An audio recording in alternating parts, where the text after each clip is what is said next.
Meskipun bentuk kabel internet bawah laut sangatlah besar, namun ukuran sebenarnya dari kabel ini sangatlah kecil seperti rambut manusia.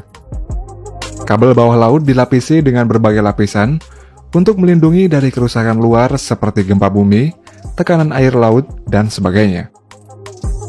Berikut ini adalah proses singkat pembuatan kabel internet bawah laut. Internet telah berkembang jauh sejak pertama kali diperkenalkan. Pada awalnya, internet hanya dapat diakses oleh segelintir orang yang memiliki pengetahuan serta peralatan untuk online. Sedangkan saat ini, internet tersedia untuk miliaran orang di seluruh dunia berkat pengembangan kabel bawah laut yang memungkinkan untuk menghubungkan benua. Sekitar 97% komunikasi data antar negara dilakukan melalui sistem komunikasi kabel laut. Hingga tahun 2020, sudah terpasang lebih dari 235 sistem kabel bawah laut di dunia, dengan panjang totalnya yaitu sekitar 997.000 km. Instalasi kabel laut ini menggunakan kapal. Biasanya kabel diletakkan di dasar laut, tetapi di daerah dengan aktivitas laut yang tinggi, maka kabel akan diletakkan di dalam parit menggunakan alat khusus. Kabel internet sekarang terbuat dari serat optik, yaitu suatu jenis kabel yang terbuat dari kaca yang sangat halus. Tidak seperti kabel tembaga, kabel serat optik mengirimkan data dalam bentuk cahaya yang kecepatannya ini hingga 10 gigabit per second. Sedangkan kabel tembaga mengirimkan data dalam bentuk sinyal listrik. Rata-rata koneksi internet berbasis tembaga memberikan kecepatan hingga 300 megabit per second.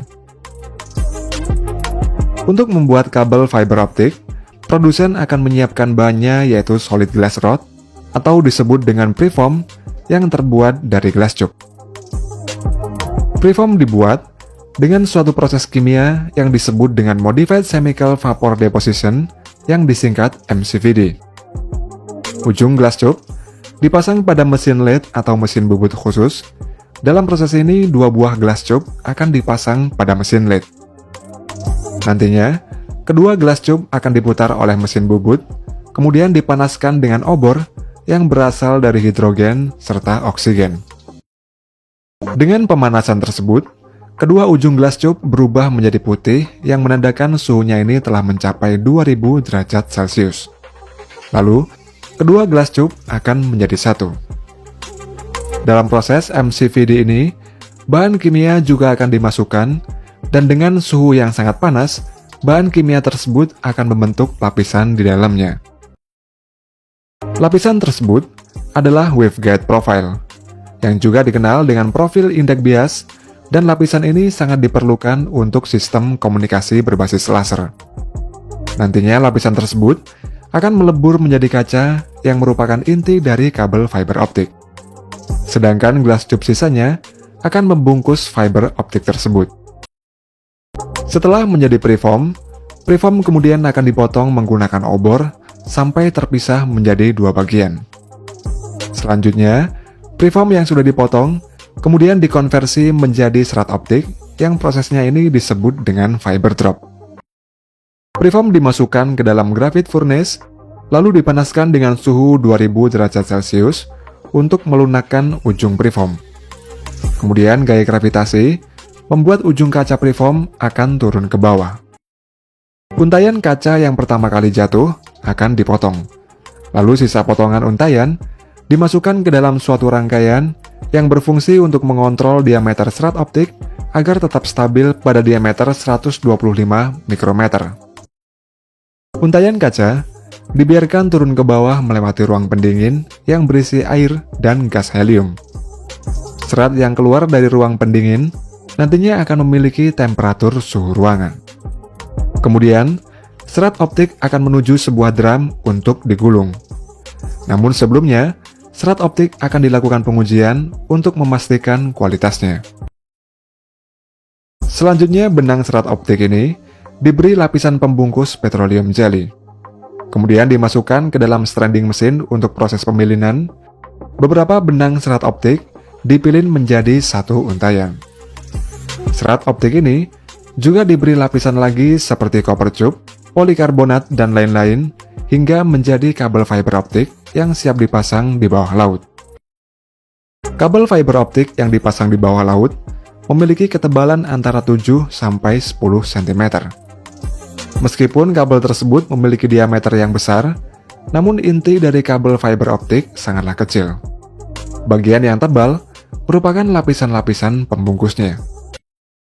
Serat fiber dilapisi dengan tali baja yang berfungsi untuk melindungi inti dari kerusakan luar, seperti gempa bumi, tekanan air laut, dan sebagainya. Selain itu, kabel fiber optik ini juga dilindungi dengan tembaga. Tembaga tersebut juga berfungsi sebagai pengalir daya yang digunakan untuk mentenagai repeater yang berbentuk seperti torpedo. Kabel fiber optik mempunyai kecepatan transmisi yang sangat tinggi dengan menggunakan pembiasan cahaya. Sumber cahaya yang digunakan biasanya adalah laser atau LED. Karena kabel bawah laut memiliki panjang sampai ribuan kilometer, maka dalam perjalanan sinyal optik biasanya akan terjadi redaman cahaya di sepanjang kabel optik. Oleh karena itu, jika jarak transmisinya jauh, biasanya setiap 80 km akan dipasang repeater yang berfungsi untuk memperkuat gelombang cahaya. Dan repeater tersebut ditenagai melalui lapisan tembaga yang ada dalam kabel optik. Meskipun kabel optik bawah laut ini memiliki banyak lapisan pelindung, namun ada kalanya kabel optik ini memerlukan perbaikan. Ketika ada kerusakan, para petugas akan menerima notifikasi dari kabel fiber optik yang rusak tersebut. Setelah itu, sebuah kapal akan menggunakan dynamic positioning system agar mempermudah melacak lokasi kabel yang rusak tersebut. Setelah ditemukan, alat bernama cutting grapnel diturunkan ke dasar laut untuk mengangkat dan memotong kabel yang rusak. Setelah terpotong menjadi dua, kemudian holding grapnel akan diturunkan untuk mengambil potongan pertama dari kabel. Kemudian potongan kedua dari kabel nantinya juga akan diambil dan ditaruh di atas kapal untuk proses penyambungan. Di atas kapal, para petugas menggunakan fusion splice, yakni metode yang digunakan untuk menyambungkan kabel fiber satu sama lain dengan memanfaatkan alat yang menggunakan panas. Ketika semua kabel fiber optik tersambung menjadi satu, selanjutnya kabel fiber optik akan diturunkan lagi ke dasar laut.